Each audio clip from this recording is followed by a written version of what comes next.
semuanya, kenalin nama aku Cinci Berliana. Aku mahasiswa IPB University 57 dari Fakultas Kehutanan dan Lingkungan, Departemen Silvicultur. Senang sekali rasanya hari ini saya bisa memandu jalannya podcast hari ini, yaitu dengan tema IKAD dalam mengalumni. Apa sih IKAD dalam mengalumni? IKAD dalam mengalumni sendiri yaitu salah satu program kerja dari staf hubungan eksternal. Oh iya, sebelum lanjut ke acara yang berikutnya yaitu acara inti, aku mau memperkenalkan dulu nih. Kita punya bintang tamu, dia merupakan alumni PB University yang merupakan IKADA juga. Dia itu angkatan 53, dengar-dengar ya. Dia merupakan lulusan dari Fakultas Peternakan. Daripada aku yang ngenalin, mending nanti kakaknya langsung yang ngenalin sendiri.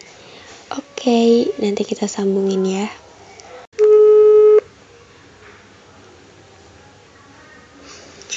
Halo, assalamualaikum. Halo. Assalamualaikum. Waalaikumsalam. Halo Kania, apa kabar? Alhamdulillah baik. Apa kabar? Siapa namanya ya? Cinci. Cici. Ya. Oh, oke.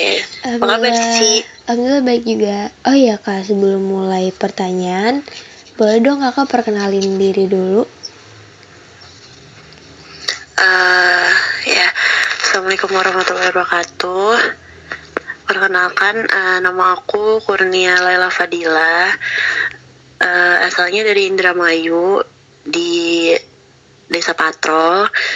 Terus aku angkatan IPB angkatan 53, jurusan Nutrisi dan Teknologi Pakan, Fakultas Peternakan. Siapa lagi ya? Udah. Oke. Jadi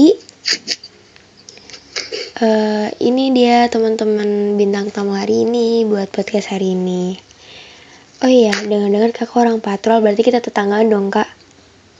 Oh iya, kamu orang mana? Aku orang Kandang Haur. Oh iya. Pasti teman-teman yang di Indramayu Barat boleh dong nanti main-main ya ke kita. Oke nih kita masuk aja ya kak di pertanyaannya. Iya boleh. Ini pertanyaan umum sih ini yang pertama. Kenapa sih kakak bisa milih di IPB awalnya? Awalnya aku pengen di satu-satunya keluargaku kan nggak ada yang kuliah tuh. Nah, pengen kuliah aja gitu, pengen jadi membanggain keluarga ada yang kuliah. Terus saat itu emang yang lagi hits gitu di SMA aku, kan aku asalnya SMA 1 Anjatan. Nah, kita nggak seterkenal kayak Sayu gitu SMA yang lainnya kan. Nah, saat itu lagi banyak nih alumni yang diterima di IPB.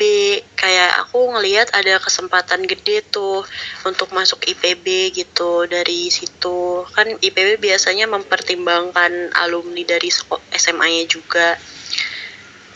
Awalnya sih ya pengennya yang lain gitu, universitas yang lain, tapi yang bagus itu kayak masih belum ada. Kayak dari ITB tuh nggak ada di aku gitu, kayak angkatan 3 tahun sebelumnya, jadi kayak kesempatannya tuh kecil. Nah, pengen yang kesempatannya gede aja sih, kenapa milih IPB. Oke. Iya bener juga sih. Di SMA aku juga mempertimbangkan alumni karena kayak turun-temurun gitu kan ya kak.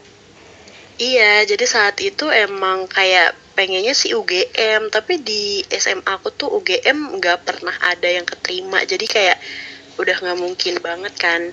Iya. Udah aku lihat kesempatan yang gede aja gitu, kenapa milih IPB. Dan ngelihat peringkatnya juga keren kan waktu itu saat aku, jadi kayak ya ayolah daftar gitu ke IPB. Berarti kakak di IPB ini senam PTN ya? Iya, senam PTN. Keren banget. Oke. Begitu teman-teman.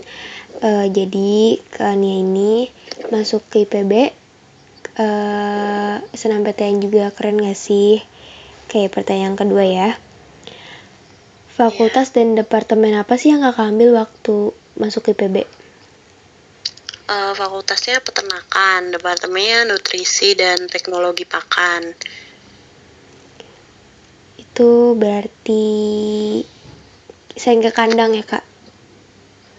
Kalau jurusan aku sih nggak terlalu seringnya ke lab gitu. Oke. Oh iya, pertanyaan basic juga nih. Mengapa kakak memilih jurusan tersebut? Saat itu karena dari alasan awal ya milih IPB, kayak aku sih kayak lebih tepatnya nggak tahu gitu pengen jurusan apa, yang penting IPB gitu. Nah, terus waktu itu ngeliat kayak lumayan nih, aku kira ini tuh kayak ilmu gizi gitu. Nah, kayak mirip-mirip ilmu gizi, ternyata pas masuk baru sadar gitu, fakultas peternakan. Lebih tepatnya kayak kejebak gitu, milih fakultas ini. Tapi akhirnya setelah beberapa udah masuk departemen nih, ya suka juga sih, mirip-mirip. Bedanya kayak ini di ternak gitu, kalau ilmu gizi kan pada manusia. Di ternak gitu ya, mirip-mirip lah. Gitu. Berarti kaget gak sih ke awal-awal? Awal-awal tuh kaget waktu pas 6 PTN kan, ngelihat kayak selam hijaunya doang tuh, terus pas nge-scroll lagi, aku tuh nggak tahu itu fakultas peternakan, kayak ngelihatnya tuh nama prodinya doang. Terus pas ngelihat di pengumuman, loh kok peternakan, terus kayak baru sadar. Tapi terjebak di jalan yang benar ya kak? Iya, alhamdulillah. Oke, tanya lagi nih kak, kegiatan kakak selama jadi mahasiswa IPB itu apa? Kegiatan banyak sih di semester 1 ya, PPKU udah pasti. Pas PPKU sih aku hobinya danusan. PPKU pasti kamu juga gak sih? Kayaknya rata-rata PPKU gitu deh, anak-anak PPKU. Iya. Tapi kamu belum ngerasain asrama ya? Enggak, aku kalau kayak gitu paling paid promote gitu. Belum ngerasain karena corona sih ya. Iya. Itu seru banget, gak tau kenapa ya, padahal tuh rahasia aja ya, karena kan jualan tuh nggak dibolehin kan di asrama, tapi kayak seru gitu karena gak dibolehin. Kayak diem-diemnya tuh seru, kayak nganter nih ke kayak pura-puranya kayak main gitu, ternyata nganterin makanan gitu loh. Jualan. Kayak gitu, jualan pas sibuk semester 1, terus semester 2 kebanyakan ya kuliah sama organisasi gitu sih, sama kepanitiaan. Aku sering ikut kepanitiaan, nggak jauh-jauh dari danus juga. Kayak pas semester 3-4 tuh kayak lebih ke sponsorship sih, kayak ke sponsorship gitu. Terus di semester 3-4 tuh kayak lebih fokus ke panitiaan, yang setelahnya 5-6 tuh aku fokus ke ini, organisasi gitu. Aku ikut di BEM fakultas. Terus udah deh yang tingkat akhir fokus ke skripsi aja sih. Oh iya, keren. Berarti itu sama semester awal tuh kakak udah kayak ditimpa banyak organisasi ya kak? Iya. Keren. Kayaknya aku sepengalaman aku di PPKU ini banyak deh orang yang menghindari kepanitiaan atau organisasi karena masih culture shock, dan online juga loh kak. Iya. Ya kalau nggak online tuh seru sebenarnya. Iya, banyak yang bilang gitu. Kalau online tuh kayak gimana ya? Nggak kerasa gitu kak. Iya. Nggak kerasa hype organisasinya gitu, repot-repotnya. Bener sih, pertemuan di Zoom gitu kan. Nggak seru gitu. Oke, kita pertanyaan selanjutnya kak. Pandangan kakak nih, di pandemi begini di mana kuliah secara daring pasti sebagian besar mahasiswanya kurang berkembang. Menurut kakak gimana cara diri kita ngembangin diri sebagai mahasiswa di masa pandemi gini? Ya pertama sih niatnya juga sih ya, maksudnya mau berkembang atau enggak tuh tergantung orangnya gitu. Kalau emang dia cuma sekedar kuliah doang terus tidur kayak gitu, ya nggak bakal berkembang, nggak sih? Iya, menurut aku manfaatin waktu yang ada kayak kalau mau berkembang ya upgrade skill gitu, kayak misalnya ikut pelatihan, walaupun cuman online sebenarnya ilmunya kan sama, yang ngebedain tuh interpretasi, maksudnya kayak pemahaman kita gitu tentang ilmu itu sebenarnya sama aja, nggak ada dibeda-bedain ilmunya kita umpetin kalau online gitu, ilmunya kan sama, tapi caranya kita mengartikan ilmu itu dan menerapkannya itu yang kayak yang bakal beda di setiap orang gitu. Menurut aku sih jangan nggak produktif gitu sebisa mungkin, walaupun nggak ada kerjaan, walaupun cuma sekedar ngelihat sosmed gitu, kita ngelihat kan di sosmed banyak ide-ide yang menarik, banyak konten kreator yang kreatif. Kalau misal kalian suka di bidang itu ya kalian bisa, oh ini bagus nih, ide yang bagus nih buat apa gitu kan. Jadi nggak asal diem aja tanpa menghasilkan apa-apa di pandemi ini gitu. Iya, tuh guys, menurut aku kayak gimana ya, sumpah sih nyesel banget kalau misal awal-awal kita nggak ikut apa-apa, jadi kayak nggak seenggaknya kalau misalnya emang nggak masuk kayak kuliah gini, kita nggak masuk kotak, seenggaknya kita punya skill skill branding diri gitu. Iya, benar. Jadi nggak usah malu-malu guys, ayo ikut aja, kita ikut banyakin organisasi. Ikut pelatihan enak loh, kayak kalau misalkan kita di offline gitu ya, kita tuh pengen ikut misal pelatihan misal pelatihan apa gitu, kita tuh harus spare waktu kita kan, kayak harus nyolong waktu, terus kayak paling bisa 1 minggu doang nih sibuk gitu, Senin sampai Jumat. Sedangkan kalau misalkan kita online tuh lebih waktunya tuh lebih fleksibel. Kita bisa ngerjain sampai tiduran. Iya, kita bisa ngedengerin kuliah. Kayak enak gitu. Kalau dulu tuh kayak aku tuh pengen ikut ini, aduh gimana ya, males banget gitu. Misal pelatihannya di Bogor kota atau apa, kan kayak nyita waktu, nyita ongkos gitu kan. Tenaga juga kan ya Kak. Sekarang tuh malah sebenarnya ada untungnya sih online ini, memudahkan juga gitu di kitanya. Iya, apalagi sekarang banyak volunteer gitu kan Kak, kayak di luar kampus, jadi update dirinya nih bagus, gampang juga. Iya benar. Oke. Kita cari kegiatan semaksimal mungkin sih, walaupun cuman di rumah gitu. Ya, catat ya guys, online tuh nggak selamanya punya sisi negatif. Oke. Orangnya. Iya, karena niat dan diri masing-masing buat nge-branding. Iya, tergantung niat. Oke, pertanyaan selanjutnya. Prospek kerja kakak nih lulusan IPB, apa nih? Kalau prospek kerja tuh sebenarnya bagus. Kayak kita tuh ngebawa nama alumni gitu loh. Kayak di dunia kerja tuh salah satunya tuh dipertimbangkan. Kayak, oh kamu alumni IPB nih, harusnya kamu bisa ini gitu. Jadi malah kita tuh malu juga kalau misalkan ada beberapa temen aku yang ngerasa, aku tuh malu tahu kayak jadi mahasiswa IPB sedangkan aku kayak biasa aja gitu. Jadi alma mater kita tuh ngebantu kita, saatnya kita yang kita yang bisa mempersiapkan diri kita juga baik seperti alma mater kita gitu. Iya, paham Kak. Jangan sampai kalah gitu. Karena jangan sampai mempermalukan lah gitu maksudnya. Karena kita tuh udah dipandang di dunia kerja tuh. Udah punya nama juga ya Kak. Udah punya nama, iya. Saatnya kitanya gitu yang membuktikan, oh gue tuh anak IPB, gue tuh keren gitu. Gue tuh bisa di dunia kerja tuh keren gitu. Itu sih menurut aku. Jadi kayak kita udah punya nama nih, tinggal bekal dari diri kita aja buat gimana ke depannya. Iya, kitanya harus buktiin. Kadang beberapa kayak cerita dari teman aku tuh malu gitu kalau misal nggak bisa nih ngerjain soal ini, padahal aku anak IPB, kayak malu-maluin, padahal bos aku tuh udah percaya gitu karena aku anak IPB. Jadi kan kayak itu tuh malu di diri kita sendiri kan. Iya. Dan bagus juga sih, sebagian besar malah di pandemi kayak gini kan banyak perusahaan yang memangkas karyawannya, tapi angkatan aku aja kayak udah hampir 60%-an udah kerja gitu.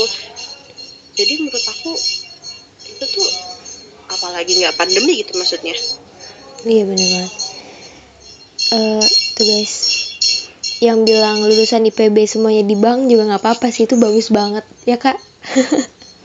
Iya sebenarnya di bank tuh nggak ada jeleknya ya. Iya. Sebenarnya yang kalau misalkan lulusan SMK kenapa dia bisa di bank sedangkan kenapa kita repot-repot kuliah gitu maksudnya. Kebanyakan orang kan mikirnya gitu. Iya. Kenapa kita repot-repot kuliah kalau lulusan SMA aja bisa di bank? Ya beda posisi dong. Iya bener Misal banget mereka yang ada di bawah kita bisa dong jadi direktur gitu maksudnya gitu. Iya bener. Bukan cuma di bank. Ya apa-apa, kebagian besar ada temen aku yang di bank tapi yang nggak di bagian yang kayak emang di usaha apa ya kayak Karyawan SMA biasa gitu ya kak. iya kayak SMA bisa kan paling teller bisa gitu customer Iya. service ya temen aku ya di belakang layarnya gitu tapi tetap bank dan ya nggak apa-apa Karena ya orang perusahaannya juga udah tahu ya kak, maksudnya ini ya, lulusan masa ditempatin di tempat yang rendah gitu. Iya betul banget. Oke, kita pertanyaan selanjutnya nih, tips biar lancar di dunia kerja. Ada tips nggak dari kakak?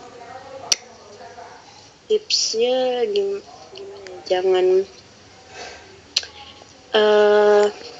tipsnya tuh misal nih kita kerjaannya apa misal A gitu dikasih job desk ini gitu kerjaan ini kamu di bidang ini kerjanya terus jangan kayak apa ya ngerasa dirinya hebat pengen naik pangkat atau apa coba-coba ngeiyain kerjaan yang di luar job desk kita gitu itu tuh sebenarnya ada beberapa orang yang mikir ya gue kerjain aja selagi gue bisa ya nggak sih kayak kerjain aja gitu tapi sebenarnya itu lama kelamaan hal yang salah ya itu kayak pengalaman aku gitu.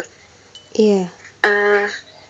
Karena kalau misalkan kamu udah nerima kerjaan itu kayak misal nih istilahnya kamu jadi sekretaris terus disuruh bos kamu bisa desain ini enggak gitu dengan kerennya kamu bilang iya bisa pak gitu dengan kayak gue tuh bisa loh gitu serba bisa loh gitu terus akhirnya tuh jadi keterusan kan disuruh itu terus disuruh desain terus lalu itu tuh bukan kerjaan kamu dan kamu nggak dapet apa-apa tapi kamu mengharapkan bahwa bos kamu menganggap kamu tuh serba bisa gitu jadinya tuh akibatnya kerjaan kamu yang sebelumnya tuh jadi terbagi kan nah menurut aku itu tuh salah lebih baik kayak memaksimalkan di kerjaan kamu nanti kalau kamu bagus pun pasti bos kamu ngeliat gitu Iya, jadi bener. tanpa perlu apa ya berlebihan gitu loh kayak yang penting kamu maksimal aja suatu yang berlebihan juga nggak baik kayak maksimal di kerjaan yang itu pasti nanti orang juga ngelihatnya bagus pasti ada jenjang karir naik pangkat atau apa gitu kan aku sih gitu sih pengalaman aku. Bener banget, itu kayak sesuaiin kapasitas diri aja sama pasti juga kualitas bagus kok kalau kapasitas diri kita bagus. Jangan ngerasa sok bisa dan jadinya malah menghancurkan semuanya gitu. Bener banget nih guys, tipsnya ini bermanfaat banget nih, ilmu mahal ini. Dia jadi orang jangan maruk-maruk deh ya kak. Iya. Kalau bukan kerjaan kamu ya nggak usah dikerjain. Oke. Malah jadinya kerjaan kamu nggak bener gitu. Baik. Kita dua pertanyaan lagi nih kak. Pesan kakak untuk kakak-kakak mahasiswa-mahasiswi dari IKADA yang lagi di masa-masa semester akhir nih, biar semangat mereka, biar nggak overthinking gimana nih kak? Sebenarnya aku juga waktu pas tingkat akhir overthinking sih. Maksudnya kalau misalkan kalian lagi ngerasa lagi males nih ngerjain, yaudah diem aja. Nanti kalau misalkan semangat tuh kalau misalnya nih kita udah punya niat, pasti itu tuh bakal beres. Kalau aku sih ngerjainnya santai gitu, karena kalau misalkan dikasih semangat ya, kamu tuh harus semangat gini-gini. Tapi tuh kalau diri kita nolak, kayak susah nggak sih? Mendingan ikutin hati aja gitu menurut aku. Kalau misalkan kamu lagi nggak mau nih ngerjain skripsi, males banget ngeliat laptop gitu, ya udah. Tapi kamu harus janji sama diri kamu sendiri gitu. Nanti, oh ya udah besok deh aku kerjain. Dan itu tuh harus ditepatin, gitu. Nggak apa-apa kalau sekarang males, tapi besok jangan. Karena ngerjain skripsi itu bener-bener apa ya, mood gitu, mood banget. Menurut aku fokus aja sih sama kerjaan kamu sekarang, skripsi, dan jangan kayak apa ya, hilang fokus gitu loh. Kayak misal lagi tujuan kamu tuh, kewajiban kamu tuh ngelesain skripsi, jangan sampai kamu mikirin hal lain. Kayak misal udah mikirin kerja di mana ya, nyari ini, itu nggak penting, lu mending nyari jurnal gitu. Kayak jangan ke fokus sama hal lain, kayak fokus dulu, kewajiban itu diselesain. Nggak apa-apa mau pelan, mau santai, semua orang kan nggak bisa dicepet-cepetin, nggak apa-apa, tapi asal fokus sama satu tujuan gitu. Karena udah beres kan bisa kan, kalau udah beres baru ngerjain yang lain gitu kan, cari kerjaan kek apa kek gitu. Bener banget sih. Mau satu dunia bilang semangat juga kalau kita capek ya kak. Berhenti aja kalau capek, ya udah. Iya, jadi kayak nanti jain. Butuh me time juga, me time lah sehari buat nge-refreshing otak. Jangan kita push mulu. Dulu aku kayak gitu pas skripsi, kayak pelan-pelan aja, nanti juga selesai. Kalau kita udah mood tuh malah ngerjainnya tuh cepet nih. Kalau kita paksa, aduh kayak harus buka laptop, jadinya tuh males-malesan, nggak ada hasilnya gitu. Tapi kalau kita udah niat, cepet, kayak berapa bab udah selesai gitu kalau kita lagi niat gitu sih. Iya bener juga sih, kayak sayangi diri kalian juga, jangan ngepaksain ya kak. Iya. Jadi buat kakak-kakak di semester akhir semangat ya kak. Walaupun emang capek. Benar. Oke, pertanyaan terakhir nih kak. Pesan kakak untuk mahasiswa IKADA 55, 56, 57, dan 58. Misalnya ya, saat ini sih pesan aku sih, kalian boleh kayak mentingin non-akademik gitu. Misal ikut banyak organisasi, kepanitiaan, tapi kalian jangan sampai melupakan akademiknya juga gitu. Kebanyakan temen aku kayak karena kepanitiaan sampai malam, nggak bisa tidur, kuliahnya jadi nggak masuk. Itu kan sebenarnya hal yang salah. Kita tuh pentingin nomor satu tuh pendidikan dulu, baru yang lain kan. Dan aku ngerasain, maksudnya penyesalannya setelah lulus gitu, setelah di dunia kerja, yang ditanya tuh apa sih, misal kayak non organisasi itu sebenarnya cuma sebagai gerbang doang. Kalian ngerjain kerjaan kalian tuh ya sesuai apa yang ada di otak kalian gitu. Kalau misal tiba-tiba karena nggak masuk kuliah, terus otak kalian kayak kosong gitu, nggak ada materi apa yang nyangkut, itu tuh akhirnya kalian cuma jadi tong kosong di kerjaan. Kayak oke nih, kalian masuk dengan tiket yang wow, kalian ketua BEM atau apa, keren gitu kan, tapi nggak pernah masuk kuliah, nggak pernah ngedengerin materi gitu, minimal ngedengerin deh atau belajar gitu. Nggak perlu masuk kuliah tuh belajar atau baca buku, nanti jadinya tuh sia-sia. Jadinya kalian tuh nggak bisa bertahan lama di dunia kerja. Karena kan kita, apa sih tujuan kita setelah lulus kuliah? Pasti kan kerja. Kalau misal di kuliah kita nggak bisa memaksimalkan ilmu yang kita dapat, itu ujung-ujungnya kalian nggak bisa survive gitu di dunia kerja. Itu sih kayak penyesalan juga di aku gitu. Kayak, oh kemana aja nih gitu. Kayak ada masalah ini, oh ini tuh sebenarnya yang dosen aku pernah omongin gitu, cara nyelesainnya, kok bisa lupa ya gitu. Sampai kebanyakan dari teman aku juga kadang kayak masih di grup tuh minta materi ini dong, masih inget gak gimana caranya ngitung ini gitu. Itu tuh diperluin banget di kerjaan.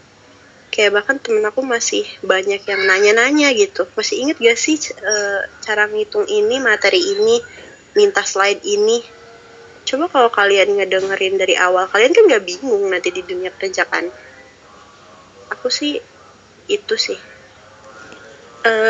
Kebanyakan temen aku bukan ngerasain aku doang sih yang punya penyesalan kayak gitu.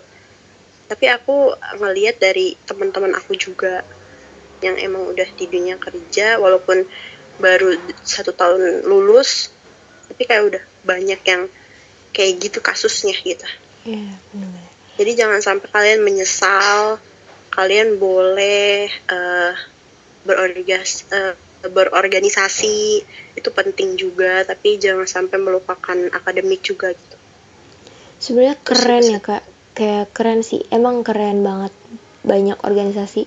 Cuman kalau misal lupa tanggung jawab sama sebagai mahasiswa kayak itu berpengaruhnya buat masa depan. Iya benar. Kayak kalian tuh misal nih udah di dunia kerja, kayak ditanya masalah ini, terus dalam hati lo banggain apa sih, privilege apa yang lo banggain gitu.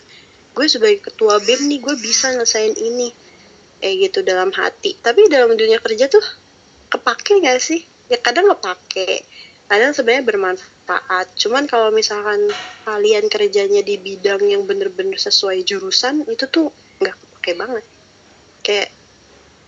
Kayak sebagai di ketua BEM misal, kayak itu tuh nggak berguna. Kalian harus sesuai ilmu gitu. Kecuali emang, kalau jujur aja tadi aku belum cerita ya, aku tuh kerja bukan di bidang peternakan. Kalau aku di bidang biomasa, jadi energi terbarukan. Emang jauh banget ya. Iya. Aku kerja di dunia energi terbarukan. Itu tuh jauh banget, dan kalau di bagian aku non akademik itu membantu. Jadi kayak pengalaman di organisasi aku tuh membantu, karena kebanyakan aku buat event, buat webinar, terus kayak surat menyurat, karena dulu juga pernah jadi sekretaris BEM, jadi tahu gitu, itu berguna. Tapi kebanyakan temen aku ada yang dia kerjanya sesuai nih, ya dia bingung gitu. Aku juga kalau misalkan disuruh kerja di sesuai peternakan, malah aku takut. Kok kayak berasa nol banget ya di otak. Apakah bisa gitu? Apa aku bisa kerja balik lagi di sesuai bidang aku gitu? Aku kayak itu sih kayak kegalauan terbesar. Aku takut mengecewakan banyak orang dan takut keteteran sendiri, jadi belajar lagi. Kan apa gunanya 4 tahun kuliah kalau ujung-ujungnya aku harus belajar lagi gitu. Iya benar juga sih Kak. Itu sih. Ya apalagi di masa online kayak gini kan banyak yang toxic productivity kan Kak. Organisasi banyak, cuman kadang Gak bisa ngatur waktu sih ya, lebih tepatnya ya. Bener banget. Gak bisa ngatur waktu. Sebenarnya organisasi juga berpengaruh di tempat kerja, cuman nggak semua perusahaan tuh emang mandangnya di non akademiknya ya Kak. Iya sih, sebenarnya penting juga kayak sebagai gerbang juga sih, kayak keren aja kan misal di CV banyak pengalaman iya, gitu. Benar juga. Di LinkedIn. Sebagai gerbang aja. Tapi ya tergantung juga apa kerjaan kalian membutuhkan apa gitu, skill akademik atau non akademik. Kan kita nggak tahu. Lebih baik kita mempelajari fokus di dua-duanya. Iya. Kita juga bisa kuliah fokus, udah selesai kuliah baru deh gitu kepanitiaan. Seenggak-enggaknya bisa dapat 2 skill itu ya Kak. Iya. Jangan kayak menyesal kayak aku gitu. Oke guys, jadi itu pesan buat kita semua. Sumpah itu ilmu mahal banget sih Kak. Makasih loh Kak. Jadi aku kayak kebuka banget, jadi kayak mikirnya yang kemarin, aduh ini nggak punya organisasi, kerjanya gimana, jadi aku kayak mikirnya gitu loh Kak selama ini. Itu buat yang masih semester 3, 4, 1, 2, jadi kayak masih Di panjang semester itu aku nggak perjalanannya. mikir apa-apa loh Pak. Kayak kerjain aja gitu. Aduh, jadi kepikiran loh Kak. Ya. Oke, udah nih Kak, udah 10 pertanyaan. Makasih banget Kak waktunya buat udah mau ngulangin waktunya buat podcast hari ini. Ya. Makasih juga tips dan ilmunya yang udah kakak kasih buat teman-teman yang dengerin juga. Sekian. Semangat Ya, ya. semangat juga nih Kak. Iya, Baik, aku tutup dulu ya Kak. Mau close Iya. dulu nih. Baik, assalamualaikum warahmatullahi wabarakatuh. Waalaikumsalam warahmatullahi wabarakatuh. Gimana nih teman-teman? Kita udah ngedengerin podcast dari Kania. Banyak banget ya ilmu yang udah kita dapat, pengetahuan yang udah kita dapat tentang pasca kampus juga. Dan semoga apa yang telah disampaikan Kania tadi itu bisa kita terapkan dan bisa kita ambil yang positif-positifnya. Oke deh, sekian dari saya Cinci Berliana dengan podcast Ika dalam mengalumni hari ini. Wabillahi taufiq walhidayah. Wassalamualaikum warahmatullahi wabarakatuh. Semuanya jaga kesehatan ya.